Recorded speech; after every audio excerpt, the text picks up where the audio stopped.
Et on constate que depuis maintenant des mois, votre site d'information guinématin.com a eu un souci, il y a une restriction. Comment cela est arrivé? Merci de l'opportunité que vous me donnez de m'exprimer auprès de vos lecteurs et téléspectateurs. Alors, depuis plus de 40 jours, oui, le site est censuré en République de Guinée. Personnellement, c'est le 15 août qu'on m'a alerté et c'est des confrères journalistes qui m'ont appelé pour dire que le site avait des soucis. À l'époque, je pensais que c'est eux qui avaient des soucis et je conseillais de changer d'appareil, d'opérateur, de redémarrer, ainsi de suite.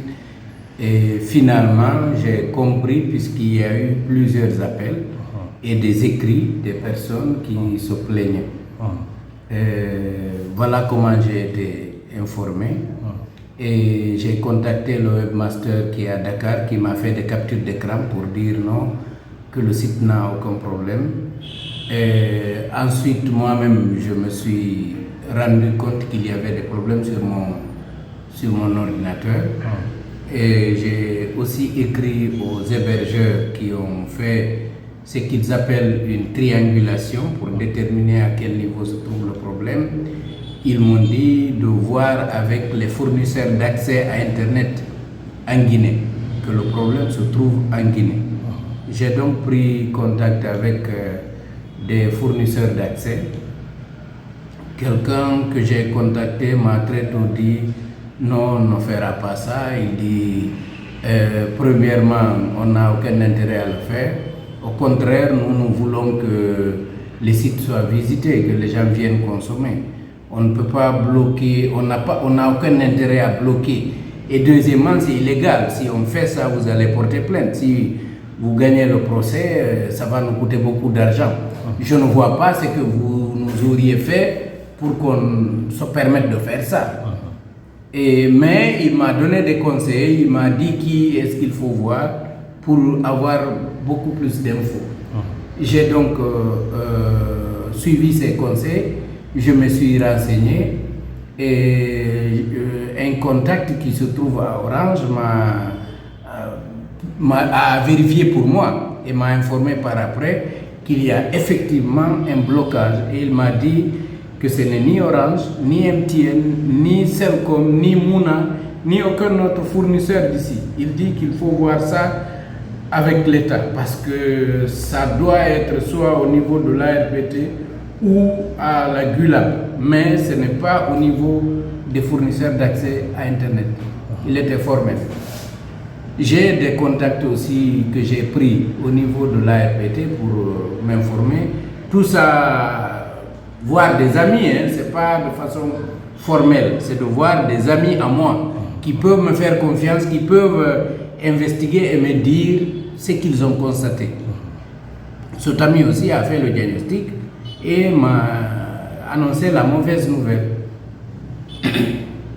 Quand j'ai compris que c'était les dirigeants qui avaient décidé de censurer le site, j'ai contacté l'Aguipel. J'ai contacté l'Aguipel dans la soirée du 21 août. Du 15 au 21, je n'ai fait que des démarches au niveau interne, sans aucune communication. Parce que pour moi, ça c'est une mauvaise communication. Dire que Guinématin est inaccessible, c'est d'abord alerter celui qui a l'habitude de commencer sa matinée par nous visiter qu'il y a des problèmes chez nous. Donc, ça, à mon avis, ça joue contre nous. Parce que les fidèles lecteurs risquent d'être fidèles à Africa Guinée, d'être fidèles à quelqu'un d'autre. Évidemment, blague, mais je veux dire, au-delà des sites qu'ils visitaient, il y avait aussi Guinématin. Et là, ils vont perdre cette habitude-là. Je ne voulais pas du tout communiquer là-dessus.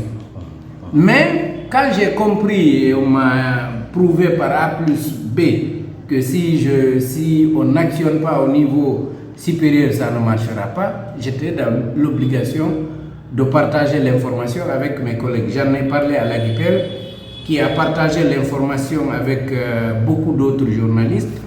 Du 21 au 28, ces journalistes-là aussi ont eu le temps de vérifier, de sans doute demander à des personnes aussi. Je ne sais pas en tout cas ce que chacun a pu faire, mais c'est le 28, une semaine après, que l'AGIPEL a écrit à la HAC une plainte. La HAC a reçu la plainte le 28. Dès le lendemain, le 29, la HAC a écrit à l'ARPT. À ce niveau, je dois remercier le président de la HAC et tous les commissaires, parce que vous sentirez qu'il y a eu une célérité à ce niveau. Et il est bon de préciser que la plainte visait X, et c'est la HAC qui pointe du doigt l'ARPT. Donc la HAC a déposé sa lettre, a écrit à l'ARPT le 29, et l'ARPT a répondu le 4, qu'elle a reçu la lettre de la HAC et qu'elle est en train de mener ses investigations. De ce jour à maintenant, aucune information n'est sortie, aucune communication officielle. Ok.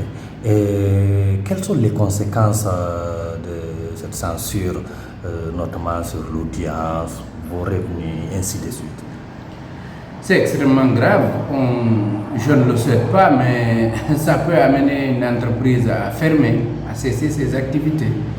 Et je rappelle qu'il y avait avant nous un site qui en avait été victime et qui a fini par fermer. C'est Conakry Actu, créé par le journaliste sénégalais Cheikh Yérim Seck. Il avait un site ici qui avait fait des trucs, des papiers sur l'ancien ministre de la Défense, des papiers sur ce qu'il avait appelé le problème Peul en Guinée, qui a donc été fermé comme ça. Personne n'a pris une décision pour demander à Yérim de sortir de Conakry ou à son site d'arrêter de travailler. Mais puisqu'il écrivait pour la Guinée et les Guinéens, et le site n'était pas accessible en Guinée, il a fini par fermer. Aujourd'hui, évidemment, c'est extrêmement compliqué. Je n'ai même pas évoqué les statistiques, tellement que c'est grave. Vous constatez qu'en Guinée, soit on utilise un VPN, ou on utilise le site miroir créé par Reporters sans frontières pour lutter contre la censure justement, soit c'est un de ces moyens-là qui pourrait permettre d'ouvrir Guinée Matin. Au-delà de ça, ça ne marche pas. Et vous savez que vous êtes sur le même territoire que nous, vous savez que plus de 60% de nos lecteurs sont en Guinée. Et l'écrasante majorité de ces lecteurs-là, ce ne sont pas forcément des gens qui sont dans les bureaux, des gens qui ont des diplômes. C'est des citoyens lambda qui, peut-être même installer un VPN peut paraître très compliqué. Et le site miroir, moi-même, je ne retiens pas suffisamment pour dire à tout le monde, c'est gn-matin.global, ainsi de suite. C'est compliqué. Vous ne pouvez pas balancer ça à tout le monde comme si vous disiez guinématin.com. Ça veut dire donc que les gens ont du mal à accéder. Évidemment, on le relaie sur nos réseaux sociaux. On vous prie aussi de bien vouloir accepter de nous relayer le lien de ce site miroir, parce que c'est l'un des meilleurs moyens qui nous permettrait d'être encore accessible. Mais c'est compliqué. C'est compliqué, les gens ne retiennent pas ça. Et donc, c'est comme si on travaillait, mais les lecteurs se demandent encore qu'est-ce qui se passe. Est-ce qu'on continue à travailler? Alors que tout à l'heure, à 8h, 9h, la salle était pleine. Les journalistes sont là, même les stagiaires continuent à venir. On continue à faire le même travail. D'ailleurs, on fait un peu mieux qu'avant, puisque dans cet espace-là, j'ai encore enregistré l'arrivée de deux stagiaires pour renforcer un peu l'équipe, parce que je n'ai pas envie qu'on donne raison à ceux qui nous veulent malheur, à ceux qui veulent qu'on ferme. Mais la vérité, c'est que c'est compliqué. C'est très compliqué. Que comptez-vous faire maintenant pour au moins alourdir les problèmes? C'est de vous demander de nous aider, vous, autres confrères, d'abord vous rassurer qu'on n'a absolument rien fait de répréhensible. La preuve, c'est qu'il n'y a aucune plainte.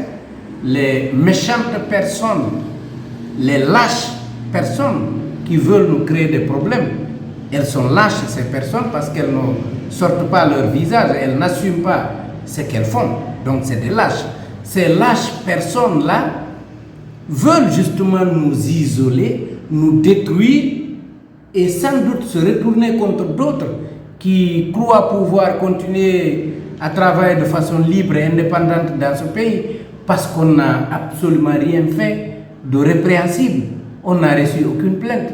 Et encore une fois, c'est la haute autorité de la communication qui nous accompagne pour cette démarche pour qu'on soit rétabli dans nos droits. Donc c'est de vous demander de bien vouloir accepter de participer à cette campagne contre la censure et de savoir que on est tous concernés. Et je pense qu'on utilise tous les moyens à notre disposition, y compris les prières, on fait tout, mais pour le moment ça ne marche pas. Okay. Ah ouais. Sauf si vous avez quelque chose d'autre à ajouter. C'est de vous remercier et encore une fois de réitérer l'appel à tous les journalistes de savoir que Guinée Matin n'est coupable de rien, absolument rien, sinon on aurait reçu une plainte et nous ne devons pas laisser des gens nous dicter ce qu'ils veulent dans ce pays. Il y a les lois qui régissent le fonctionnement de notre métier. Il y a des principes que nous respectons depuis 9 ans. Nous sommes là et on n'a jamais reçu une plainte. Parce que justement, je précise que la seule fois qu'on avait été suspendu pendant ces 9 ans, la seule fois qu'on avait passé une semaine sans travailler, c'était lorsque la HAC nous avait suspendus en 2020. Et cette suspension, l'opinion est témoin, elle est intervenue 1 heure après la fermeture des bureaux de vote le 18 octobre 2020. On nous reprochait de vouloir publier des résultats qui n'existaient nulle part. Donc on nous punissait pour des préjugés parce qu'on n'avait rien fait. Ce pourquoi on m'avait personnellement appelé pour demander que la page Facebook arrête de faire ses directs, c'était des opérations de dépouillement qui sont publiques. C'est la loi qui le dit. Ces dépouillements sont publics. Donc c'est la seule fois qu'on a été sanctionné. Et cette sanction, tout le monde le sait, elle était illégale. Et elle le reste. C'était une sanction illégale. Donc 9 ans, jamais le moindre problème légal.